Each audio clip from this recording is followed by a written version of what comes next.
مولاي صل وسلم دائما ابدا على حبيبك خير الخلق كلهم۔ باب النهی عن الاستنجاء بالیمین،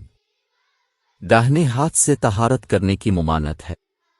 حدثنا معاذ بن فضالة قال حدثنا هشام هو الدستوائي عن يحيى بن أبي كثير عن عبد الله بن أبي قتادة عن أبيه قال قال رسول الله صلى الله عليه وسلم إذا شرب أحدكم فلا يتنفس في الإناء، وإذا أتى الخلاء فلا يمس ذكره بيمينه ولا يتمسح بيمينه۔ ہم سے معاذ بن فضالہ نے بیان کیا، انہوں نے کہا کہ ہم سے ہشام دستوائی نے بن ابی کثیر کے واسطے سے بیان کیا، وہ عبداللہ بن ابی قتادہ سے، وہ اپنے باپ ابو قتادہ رضی اللہ عنہ سے روایت کرتے ہیں،